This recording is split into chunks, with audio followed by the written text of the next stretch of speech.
Good evening and welcome to another edition of Down to the Wire. I'm your host, Derbyologist, and this week, a special Down to the Wire edition. We are going to have a Kentucky Derby roundtable and kind of a crossfire edition. We have several handicappers from across the Twitter sphere and social media and from some different news outlets, and we're going to be talking about the Kentucky Derby. Not so much final picks today, but more some of the handicapping angles and wagering strategies involved in this year's Derby.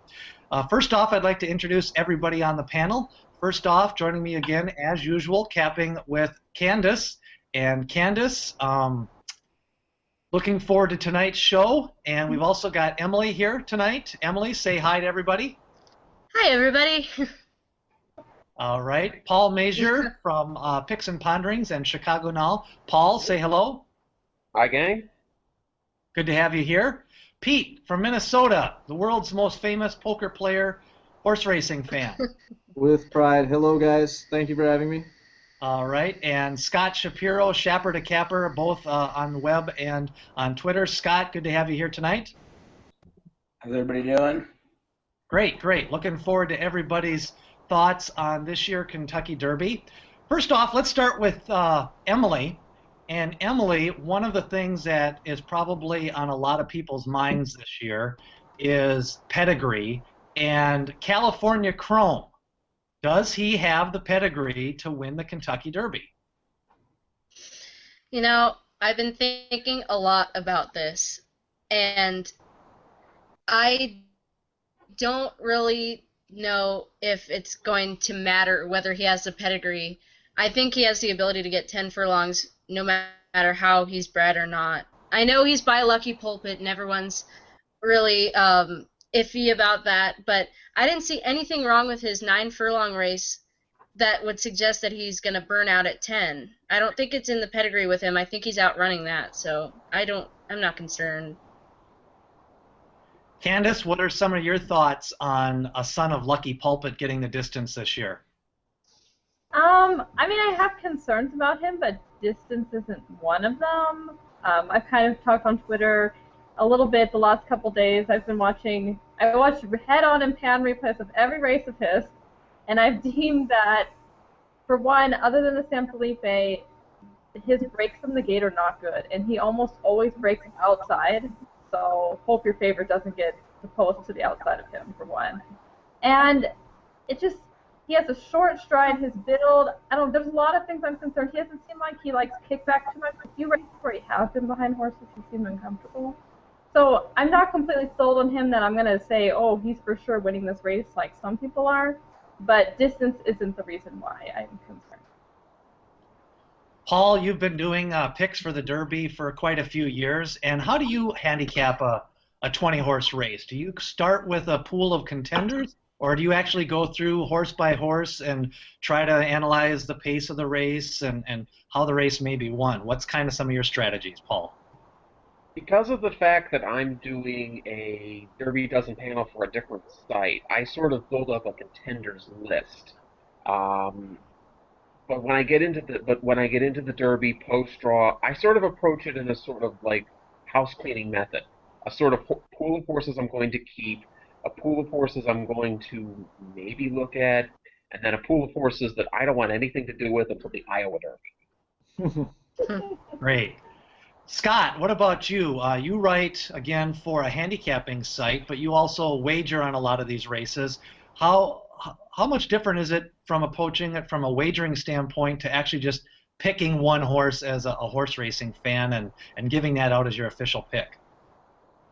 Yeah, I mean, the Kentucky Derby is certainly unique in that as a wagerer, it can be approached in a lot of different ways, and you can still profit and do well without even really having the winner as your top pick, as you say. But in terms of picking a winner for the race, I think what I look for is for more of a style approach. So in a race where there's 20 horses, you kind of have to get a feel for where they're going to be much more and pick out a certain group of horses, where in a smaller field or in a different race you might want to focus more on talent alone.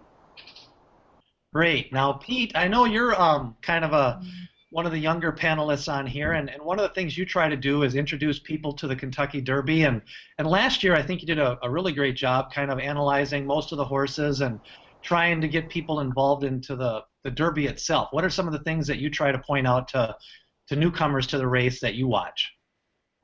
There's a number of different things. When I did do that write-up, I just did it on a message board.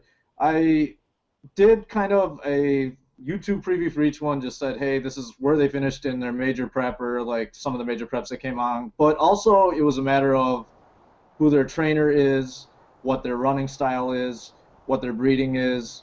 Like, I just did a list of pluses and minuses, and I tried to not necessarily dumb it down, but make it more basic for people to understand, so it's not so much what would the terminology be, like inside baseball, where you're just throwing a bunch of jargon at people that they don't understand. But if you can say this horse's dad won this race, he ran this big race, so his breeding is there. This trainer has won like this many derbies before and has this many entrants in it. This horse has a certain running style. There's certain things that you can definitely do to help dumb it down for people and make it more easier to figure out for them. I think one of the things that is probably going to be most talked about this year is the pace of the race.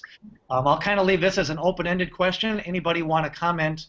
Do you think this is going to be a fast pace like last year, or are we going to have a more moderate pace? And do you think the pace of the race will determine the winning horse? How about Candace? I think it's going to be fast. Certainly not as fast as last year. I don't think so. But a lot of people are predicting a pace meltdown. I don't know if I'd go that far, but I think like today we learned that Ring Weekend is going to be in the Derby. That's definitely a horse who you'd expect to be up front. Possibly maybe with Wildcat Red, General A-Rod. A couple of these horses are going to be on the postal positions, but it's definitely going to be contested up front. And I mean, as far as pace making the race, I'm always a believer in that, so that's no different for me. Yes, the pace will make the race, but that's how I handicap every race. Paul, what are some of your thoughts this year on the pace? It seems like we have a couple of horses that could take the lead out of the gate, possibly Vickers in trouble. Most likely it could be Wildcat Red. Who are some of your thoughts? What are your thoughts on pace? To me, the Derby pace is always going to be a fast pace. I don't think you're ever going to see 25-3, 51 halves for the Derby.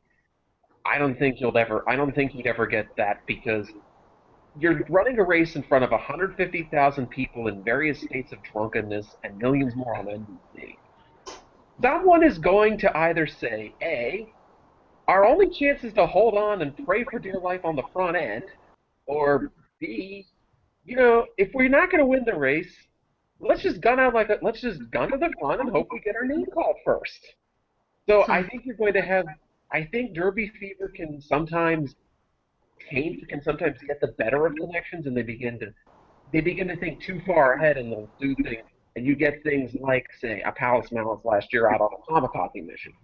I don't think we're going to have the kamikaze mission type of pace.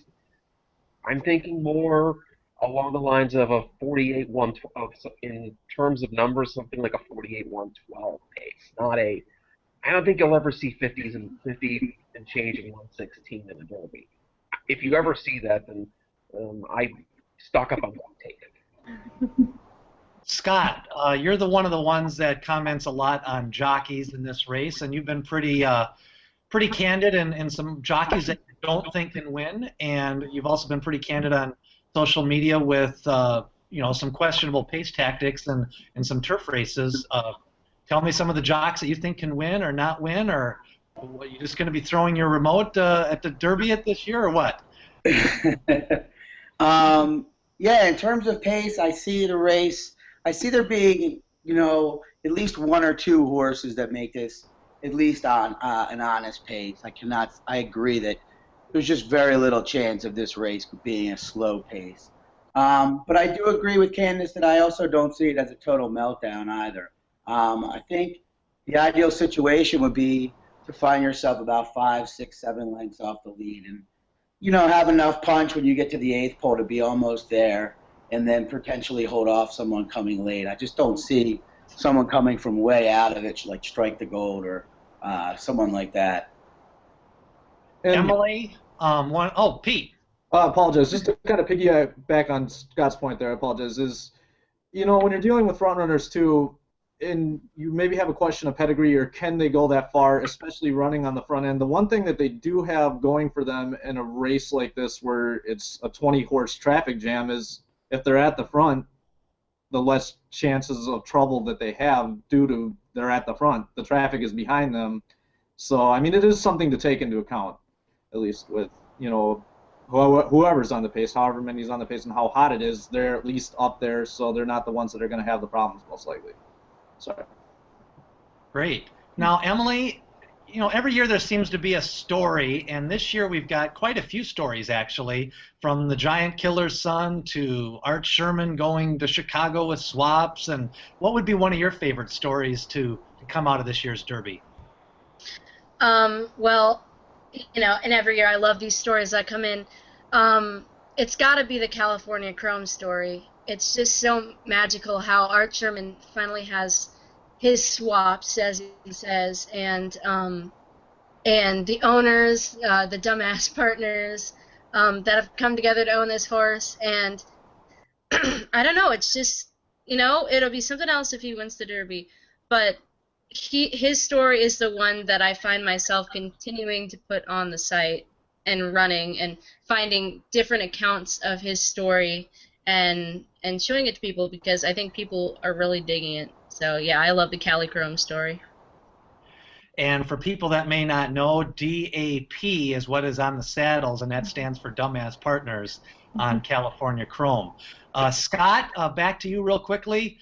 Synthetic or no synthetic? What's the deal here? This seems to be the Romeo and Juliet, the Capulet family of this year's Derby talk. Some people throw out all the synthetic horses. What about you?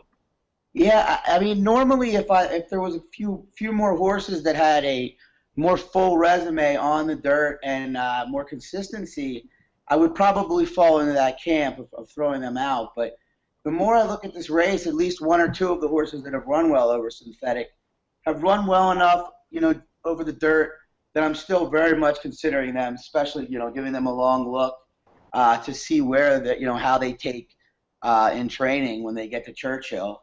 But certainly a horse like Dance with Fate is high on my list of consideration, given how the trip he'll get and just the way he's coming into the race. Pete, I know you are a synthetic proponent and like the wagering aspect of synthetic races.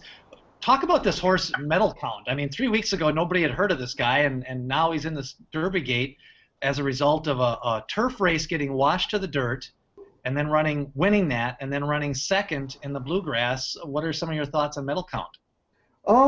You have to think that maybe medal count has a shot. I mean, the breeding is Dynaformer out of an unbridled song mare, and he broke his maiden and had a lot of success last year, I believe, as a 2-year-old, and it was all on dirt. He broke his maiden on dirt, and didn't he have another win on dirt, if I'm not mistaken? I mean, maybe not against the caliber of competition, that has been in these preps, but there is a track record that he's done okay on dirt. He just didn't do all that well in the Fountain of Youth, I believe it was, on dirt. But once again, speed favoring track.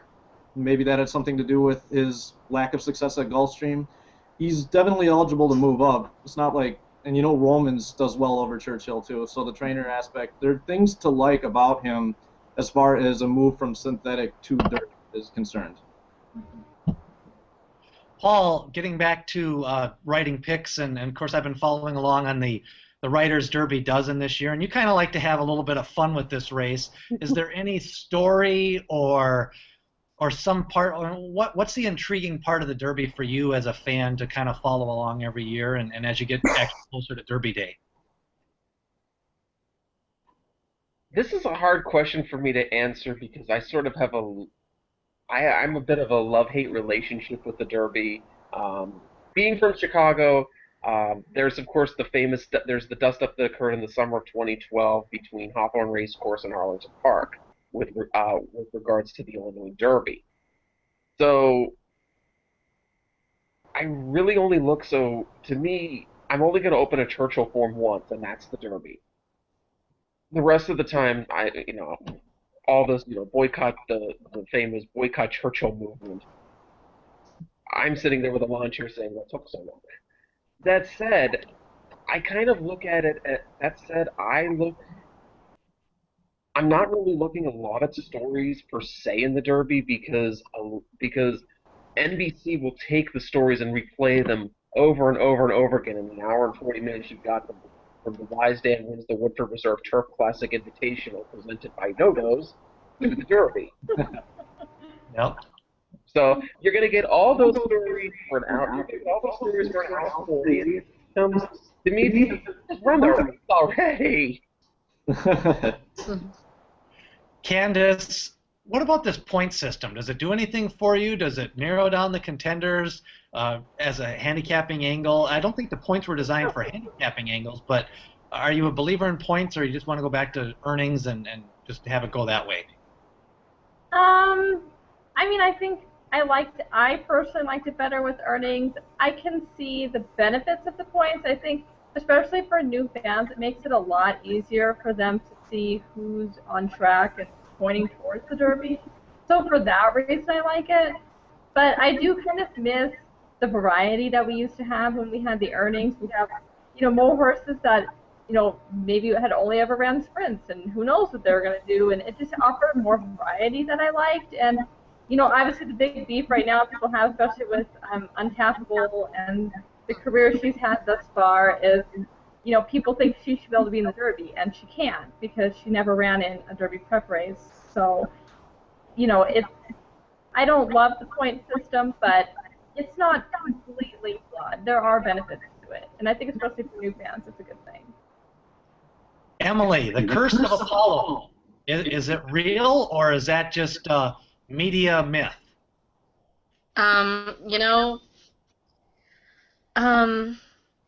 Well, obviously, if it's around, it's real. It hasn't happened yet since Apollo. But it's gonna be broken one day, like the juvenile jinx was broken with Street Sense. A horse, it just hasn't happened that a horse is good enough to win the Derby. All the horses that have won the Derby ran at 2. We just haven't seen a horse good enough to break the curse. And who knows, maybe it'll happen this year. What about you, Pete? Do you believe in the curse of Apollo, and what about opportunity this year? I believe that, I'm not sure for this year that it's going to go down, but I think it's only a matter of time, especially the way trainers seem to be racing their horses less. They're more lightly raced. They debut them later. And you have a lot of freakishly talented horses, or at least that show well right away, that get to the Derby or get very close to the Derby, show well in preps. And I think it's just one of these years, Pletcher or Baffert or somebody is going to have that Derby winner off of like 3 lifetime starts going into it, when he debuted in mid-January. I think it's only a matter of time, but I'm not sure this year is the year. A couple weeks ago, it looked like we were going to have a few more of those horses. Anybody else believe in the curse of Apollo? All right. Well, let's go to the wagering side of this now. Now, Scott, how do you approach wagering on this? What percentage of your handle goes to win, play, show, and versus exotics, or do you just try to shoot the moon and hit the superfecta? How do you play it? Well, one way that I definitely approach the race, and particularly one where I, will not be advocating the use of the top probably two betting choices. I will definitely be spreading in the pick 4 in this race. Nothing ridiculous, but probably find 4 horses, I think, after the top 2 that have a good chance, and find a single in one of the other 3 races. And then I also think one thing that you pointed out a couple times on Twitter that has a great value, that, it isn't as sexy to do, but in this 20-horse field, betting the place and show has so much value. The more that you can do that and not worry about the pride of, really killing it, the better you'll probably be in the long run. And then, of course, I think this is one day where at exacta boxes, 4-horse boxes are real good options. I usually would play 2 or 3 of those. So that's probably my approach, given the way I'm starting to foresee the horses I like. Pete, how do you approach wagering on Derby Day? You said this is kind of one of the days where you bet a little bit more money. Uh, Absolutely. It's especially in a year like this where you have a heavy favorite like California Chrome. If you do like the heavy favorite, it's probably, as Scott said, I would probably piggyback on that. Maybe do California Chrome on top of 5 or 6 horses, or 5 or 6 horses on top of California Chrome. Try and get paid that way. It is. I am one that a lot of times will go deeper in exacta boxes, in trifecta boxes, maybe bet a little bit more on win, place, and show bets, just because you're getting better odds in the Derby race than you normally would if it was any other race, pretty much any other race of the year. So I would spread out my the horses I use, how many horses I use in exacta and trifecta bets, and maybe bet a little bit more heavy on win, place, show bets. Paul, what are some of your race day wagering options for the Derby? Well, because of the fact that I'm one of those boycott Churchill people, I'm only going to look at the Derby and solely the Derby. And that's if I decide to look at the Derby per se. I do agree. I do agree with you, Craig. There is definitely square prices to be had if you find, say, a 10 or 20 to 1 horse, and even just going across the board instead of just a win bet. You're not going to get the 220s and the 240s to show in the place polls. You're going to get rewarded, and definitely, and I'd also look definitely at as what Scott was saying, a 3 horse or 4 horse exacta box, because if you're right, you're going to get cash for it. The key is just being right. Emily, do you like to partake on the wagering side, or are you strictly a horse racing fan side here? I'm not a huge wagering gal, but it's Derby Day, so one of the things I really like is that Oaks Woodford Derby bet, and I think that's going to be pretty. I don't know, definitely. I know this is Derby, but Untappable in the Oaks looks really tough, and Wise Dan in the Woodford looks really tough, and then you get to the Derby, and it's a little more wide open than the other two naturally. But like the others said, exotics, and you can spend a little more on Derby Day because it's Derby Day. But like I said, I'm not a huge wagering person, so that's a conversation best had with the rest of you. Candace, what about your wagering strategy? I mean, I definitely agree. I'll play the pick 4 and try to find a single somewhere else, and then maybe go 4 deep in the Derby.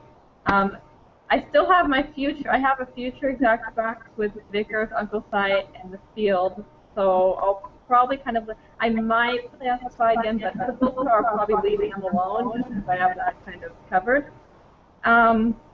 Yeah, but I could see taking 4 horses and just boxing them, and I agreed about playing them to show. That was one thing I was looking over payouts over the last decade or so, and the show payouts were definitely the value, as were trifectas, but the show payouts really stood out to me.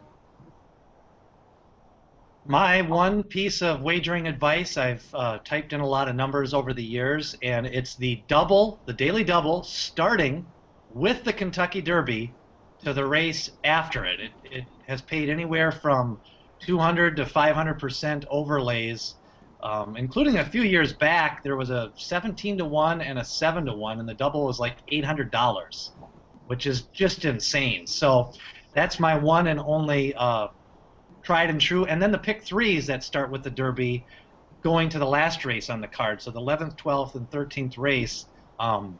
Several years there's been $1,500 pick 3s, $2,000 pick 3s with the Derby winner and a third favorite and a second favorite. So those are my 2 recommendations from a wagering standpoint. Now let's get down. Is there any horses, Scott, that you're looking at that are complete tosses to you at this point? Again, we don't know post positions and track conditions, but name 2 or 3 horses that won't be on your tickets, and maybe a quick reason why. Well, yeah, there's a few horses that I just think are need the lead types that need the lead at an easy pace.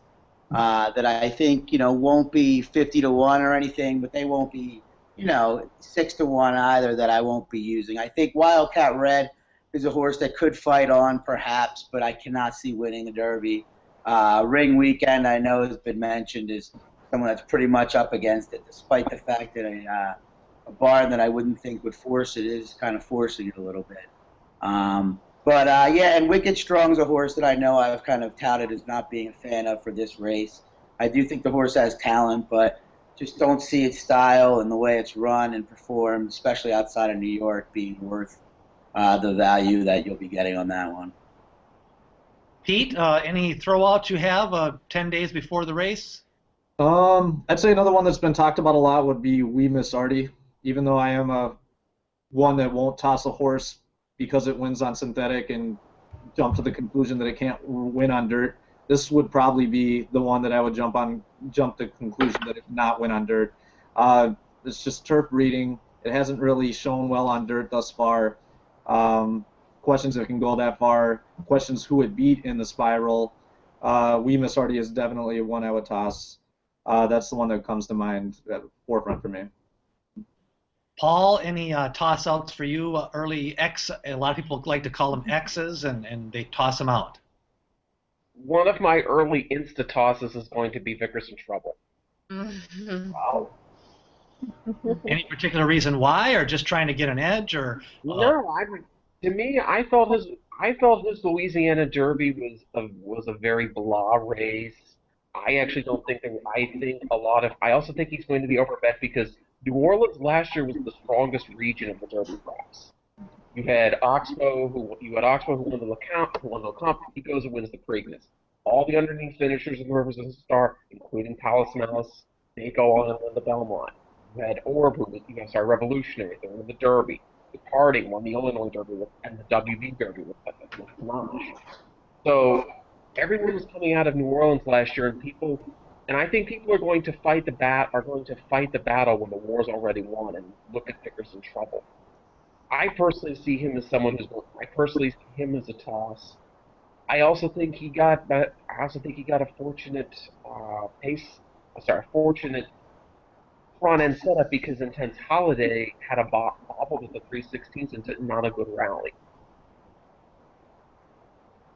Emily, are there any horses that you think, even though they may not have a good chance to win, or any horses that you think maybe they're just not up to this level of competition? Well, first of all, I want to totally agree with Paul 100%. I'm completely tossing Vickers in Trouble. I know last year was a good year for Louisiana horses, but they've historically broken my heart so many times in the Derby, and he's an into mischief, and I just think he's going to be a lot better going around a mile or mile and a 16th later on in the year. It's just not a fan. Also, I know a lot of people like Intense Holiday, and they're kind of on Intense Holiday. I don't really see the draw. I know he was a fighter in the Risen Star, but I've never really seen the appeal of Intense Holiday. But maybe that's just, I picked Frisian Fire, I picked Pyro to win derbies in the past, and Louisiana has just not been kind to me. But yeah, Vickers in Trouble, immediate no. And maybe even had a little bit on Pants on Fire, too, with Rosie a few years back, huh? Don't mention that. Candace, what about you? Any toss-outs 10, 11 days before the Derby? Yeah, we already mentioned him, but Ring Weekend. I can't believe how many of the experts I've seen him in their top fives. I'm convinced none of them watched the Calder Derby because we do our Tappet Talk, and he was crazy. Everything that happened in the Calder Derby, he did to himself. There was no excuses for any of that. So definitely Ring Weekend. Another one who I don't really like much is Right on Curlin. I think that, he had one race that was kind of dressed up. I just think he liked the downgraded track. Other than that, everything anyone's liked about him is from when he was a juvenile. I just don't think he's done that much this year. He just kind of, closes in to finish third and fourth and somehow got the points to get here. But he's, really done nothing to me to show that he's going to win this race by any means. So those are definitely two that I'm looking at. Let's take the opposite approach now. We're not going to pin anybody down with a final pick here, but I want everybody to run through here and kind of just mention a horse that you're taking a long look at that you think will definitely be on some of your wagers. Let's start with Paul. Paul, who's a horse that you're thinking right now, unless something drastic changes, is going to be somewhere in your exotic wagers or main part of your wagering strategy? Well, I'm going to go into Candace's dumpster and rescue Ride on Carlin. Oh, really? Okay. Candace is going to throw out Ride on Carlin, so I'm just going to go. I'm just going to go dumpster diving on that one. And is there something about this horse, or you just like his position? Or? Yeah, for him. He showed an acceleration when he was second in the Arkansas Derby, and I think he comes out of what is the strongest prep race this year, and that's the Rebel. To me, the Rebel was strong because of opportunity winning and then sort of sandbagging the Santa Anita Derby. He didn't have to go to the Santa Anita Derby. He just went there and kind of, take a look at the scenery on NBC. I think you have that with Ride on Curlin. He also showed some acceleration. His Arkansas Derby reminded me a lot of Super Saver's Arkansas Derby, where maybe the light bulb went on in his head, or maybe there was a change of tactics for him where he was pulled back into mid-pack. And of course we've seen a Curlin baby do good things last year in routes. Palace Malice at 1.5 miles coming to mind. Emily, who's a horse that you're kind of looking at or intriguing possibility of being on a few of your tickets? Before the Santa Anita Derby, I said that Candy Boy probably wouldn't win that race, but he might be better at Churchill in May. And he got drubbed pretty hard at Santa Anita that day. But I don't know. I feel like I loved his gallop out and his win earlier this year, and I feel like he could make some noise. Maybe he won't win, but I like him a lot better at Churchill closing than I would on Santa Anita's pretty quick surface usually. But then again, you're talking to the girl who had a futures bet on Honor Code, so. But Ride on Curlin too. I made a bold prediction today that Ride on Curlin would be in the top 5. Probably not winning, but he's consistent. He's really consistent, and like Paul said, he's always reminded me kind of what Palace Malice was this time last year. So, yeah. And the beautiful thing about bold predictions on Twitter, Emily, is everybody will forget about it 5 timelines later anyways. Pete, any horse that you're looking at as a possible live, well, not even a long shot, and feel free to say California Chrome. If you think that's a key horse, then mention them. Since Paul didn't empty out the dumpster, I am going to rescue Ring Weekend. Okay. Why? The Calder Derby, I think they used that as a test race to see if they could rate him. He ran wire to wire, won wire to wire in the Tampa Bay Derby. At one point, he was so far ahead in the Tampa Bay Derby that Daniel Centennial looked back at the field and he's like, "Where is everybody?" And with all the supposed pace that could be coming in the Derby, and it's rightfully so. If you look at an Uncle Si, you look at a Wildcat Red, et cetera, et cetera, et cetera, it could be a hot pace. But I think this time they're just going to let him run. I think he could have the pedigree, have the stamina to outrun those on the front end. And also, I'm not necessarily sure he needs the lead. What if he just runs and his cruising speed is just, it is what it is. If it puts him on the lead, that's fine. If it puts him close up, it puts him close up. But I think he has the bloodlines, he has the stamina. You have Graham Motion that certainly knows how to get him ready for the race. I'm going with Ring Weekend. I think he is capable of a finish inside the Superfecta. I'm not sure he can win it, but I think he's going to be very gritty in that race, especially if he gets close to the front. And this time, Alan Garcia will let him go. So there won't be any wrestling match on trying to hold him up or not. And that's one of the things I like about the Derby is that some people can have some strong opinions both ways on horses for a lot of the same reasons and for different reasons. Scott, who's the horse that you've got the big highlighter on and you've got the money clip out and you're thinking you might go down on? Yeah, I think I have to go back to Dance with Fate right now. I feel like this horse has done the least amount wrong and shown the most amount of talent, especially amongst horses that have shown their ability to rate. I do have the questions about the surface, but I also trust the trainers that this horse did come out of that last race well. And to be honest, his Breeders' Cup Juvenile race on the dirt isn't even all that bad if you go back and watch it. So, yeah, I mean, I definitely have not narrowed it down to singling him by any stretch. I've got a couple horses like Opportunity that if I can get past the lack of a 2-year-old campaign, really, then I might be able to consider. But I'm still having a hard time tossing Dance with Fate at this point, that's for sure. All right, Candace, your horse that you're kind of looking in or zeroing in on right now is a possible horse to be included on all tickets. Before I say mine, I'll say Scott took mine. It was going to be Dance with Fate. I was really taken with how he finished the Bluegrass. Like, he kind of looked like he was grinding a bit down the stretch, and when he was able to sniff the lead, he took it with authority, and I love that. I haven't seen that from maybe any other horse in the field other than California Chrome. But since Scott took that, I'll give you another one. We've mentioned him many times, but Uncle Si made a big impression on me in the Wood Memorial. He by far had the widest trip in the field, and he definitely finished with interest, which made me think distance is not an issue. He will have blinkers for the first time, but in the video I saw of his work, given it's a video, not in person, he looked much better to me. He wasn't looking to the outside like he had a tendency to do, and I liked the way they were working him. They were working him behind company, having him make moves inside along the rail, which is something he's never done in a race. So I think they're really priming him, giving him a little bit of variety, and I think he can rate, and he showed that, kind of de facto after he blew the brake. But, he just strikes me as a really sneaky horse, and there's so many horses in this field that I think distance is a major, major concern, and that race showed me that it's not a concern. All right. Well, I hope you're right, Candace, because you need to update your Randall Cunningham jersey. So I'm hoping you strike it big this year on the Kentucky Derby and can update your wardrobe. Well, thank you, everybody, for joining us on this special edition of the Derby Roundtable.